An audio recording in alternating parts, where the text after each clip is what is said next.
విశాఖలో ఉన్న international cricket స్టేడియంకి YSRCP పేరు తొలగించారని చెప్పి అనవసరమైన రాద్ధాంతం చేస్తున్నారని చెప్పి ఈ వైసీపీ శ్రేణులపై విరుచుకుపడుతున్నారు జనసేన నేత పీతలమూర్తి యాదవ్. మనతో పాటు పీతలమూర్తి యాదవ్ ఉన్నారు. మూర్తి యాదవ్ గారు చెప్పండి, అసలు ఏం లేకుండానే ఎందుకు ఇంత ఆందోళన చేస్తున్నారు? అసలు నిజంగా వైఎస్ఆర్సీపీ పేరు తొలగించారా, ఉన్నట్టా, ఏం చెప్తారు మీరు?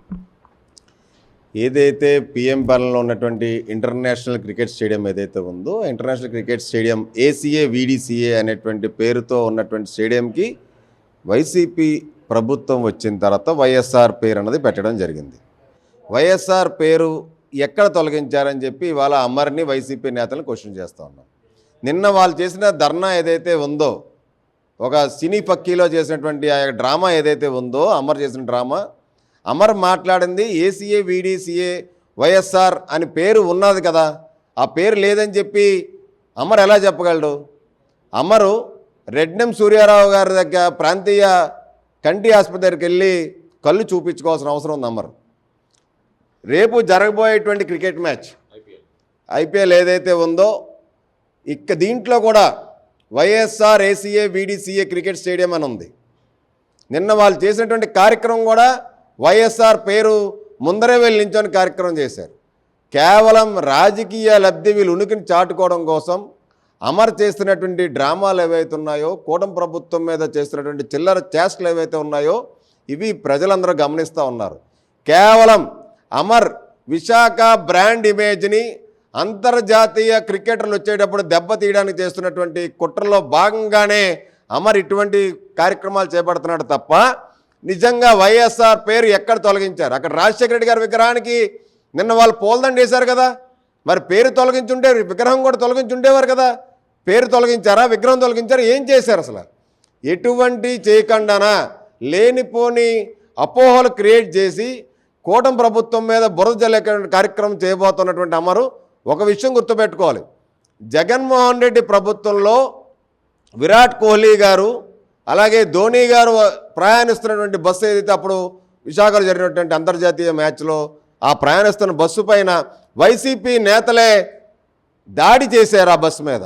దాంట్లో వైసీపీ నాయకుడు ఉత్తర నియోజకవర్గ ఇన్ఛార్జిగా అప్పుడు వ్యవహరించినటువంటి కేకే రాజు మీద సాక్షాత్తు పోలీసులే ఎఫ్ఐఆర్ కూడా నమోదు చేశారు.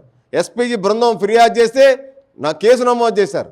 ఎప్పుడు మ్యాచ్లు జరిగినా, క్రికెటర్లు ఎప్పుడు వైజాగ్ వచ్చినా కానీ వైసీపీ నేతలు ఇటువంటి చిల్లర చేష్టలు బ్రాండ్ ఇమేజ్ని దెబ్బతీసే విధంగా చేయటం అన్నది చాలా దుర్మార్గం. అమర్, నువ్వు ఒకసారి కళ్ళు చూపించుకో. ఖచ్చితంగా కళ్ళు పోయి ముళ్ళు ఏరుకునేటువంటి పరిస్థితి రాకూడదు.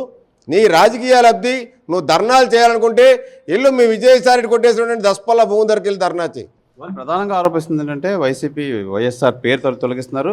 అదే మేము మా హయాంలో అయితే ఎన్టీఆర్ జిల్లాకి అయితే అభిమానంతో ఎన్టీఆర్ జిల్లా అని పేరు అయితే మా నాయకుడు అయితే ఉంచారు. అసలు ఇంత గౌరవం ఏంటి, ఎందుకు ఇలా చేస్తున్నారని చెప్పి అయితే ప్రధానంగా ఆరోపిస్తున్నారు. మీరేం చెప్తారు? వైఎస్ఆర్ పేరు ఎక్కడ తొలగించారని మేము అడుగుతా ఉన్నాం. నిన్న కార్యక్రమం చేసింది అమర్ వైఎస్ఆర్ పేరు వెనకాలే కదా పెట్టుకొని అక్కడ కార్యక్రమం చేశాడు. అక్కడ వైఎస్ఆర్ విగ్రహాన్ని పూలదండ వేశాడు కదా. వాళ్ళ ప్రభుత్వంలోనే ఎన్టీఆర్ హెల్త్ యూనివర్సిటీకి ఎన్టీఆర్ పేరు తొలగించినటువంటి నీచమైనటువంటి దుర్మార్గమైనటువంటి కుసంస్కారం ఉన్నటువంటి వ్యక్తులు వైఎస్ఆర్సీపీ నాయకులు. వీళ్ళు వైఎస్ఆర్ పేరు గురించి మాట్లాడతారా? సాక్షి టీవీలో జగన్మోహన్ రెడ్డి ప్రభుత్వం రాగానే వైఎస్ఆర్ ఫోటోను తీసేసినటువంటి దుర్మార్గమైనటువంటి వాళ్ళ నాయకుడు జగన్మోహన్ రెడ్డి. వీళ్ళు వెళ్ళి జగన్మోహన్ రెడ్డి దగ్గర వెళ్ళి ఎన్ని ధర్నా చేయలేపారు? సాక్షి టీవీలో రాజశేఖర రెడ్డి గారి ఫోటో తొలగించారు కదా, 24 గంటలు ఆయన ఫోటో వచ్చేది కదా, మరి ఎందుకు చేశారు?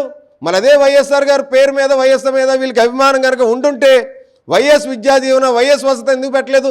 జగనన్న వసతి, జగనన్న విద్యా దీవెన ఎందుకు పెట్టారు పేర్లు? అంటే వీళ్ళు కళ్ళబొల్లి ప్రేమ, శవ రాజకీయాలు, అలాగే విగ్రహ రాజకీయాలు చేసేటువంటి నీచమైన సంస్కృతి వైఎస్ఆర్సీపీ నాయకులకు ఉంది. దాని నిదర్శనమే వాళ్ళ నాయకుడు జగన్మోహన్ రెడ్డి.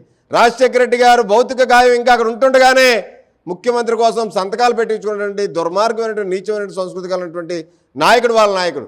అటువంటి వ్యక్తులు ఇవాళ కూటమి ప్రభుత్వం పైన, తెలుగుదేశం పార్టీ అధినాయకులు రాష్ట్ర ముఖ్యమంత్రి చంద్రబాబు నాయుడు గారి పైన ఇవాళ మాట్లాడేటువంటి అసలు వీళ్ళకి హక్కు వీళ్ళకి ఉందా అని చెప్పి అడుగుతా ఉన్నాం.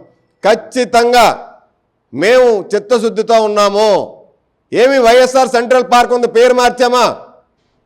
ఏమి అసలు అక్కడ వీళ్ళు వైఎస్ఆర్ అనేటువంటి పేరు ఎక్కడ తీశారు?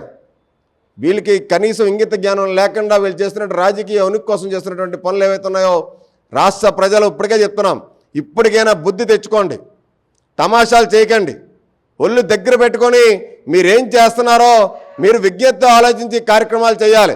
విశాఖ బ్రాండ్ ఇమేజ్ని దెబ్బతీసేటువంటి కార్యక్రమాలు, పిచ్చి పిచ్చి వేషాలు వేసి అమర్ మీరు మీ యొక్క వైసీపీ నాయకులు గనక మీరు విశాఖ బ్రాండ్ ఇమేజ్ని కూటమి ప్రభుత్వం పైన మీరు లేనిపోని అవాకులు చవాకులు పేలి మీరు వాళ్ళని అప్రతిష్టపాలు చేద్దామంటే చూస్తూ కూటమి ప్రభుత్వం ఊరుకోదు. ఖచ్చితంగా మీకు తగిన బుద్ధి చెప్పి తీరుతుందని కూడా తెలియజేస్తున్నాం. ఇది వైఎస్ఆర్ ప్రభుత్వ హయాంలోనే వైఎస్ఆర్ పేరు తీసి పథకాలన్నీ జగన్మోహన్ రెడ్డి పేరు మీద పెట్టుకున్నారు. అలాంటిది వీరు వైఎస్ఆర్ స్టేడియంకి పేరు తీయకుండానే వీళ్ళు అనవసరమైన రాద్ధాంతం చేస్తున్నారు. ఇంటర్నేషనల్ క్రికెట్ మ్యాచ్ దగ్గరలో ఉండడం వల్ల వీళ్ళు హైలైట్ అవడం కోసం ప్రధానంగా ఈ ఆరోపణలన్నీ చేస్తున్నారని చెప్పి జనసేన నేత మూర్తి యాదవ్ అయితే తెలియజేస్తున్నారు. కెమెరామెన్ మూర్తితో శివరామకృష్ణ టీవీ విశాఖపట్నం నుంచి. మరిన్ని వీడియోస్ కోసం ఛానల్ ని సబ్స్క్రైబ్ చేయండి. లేటెస్ట్ అప్డేట్స్ కోసం వాట్సాప్ ఛానల్ ని ఫాలో అవ్వండి. ఆ లింక్ డిస్క్రిప్షన్ లో ఉంది.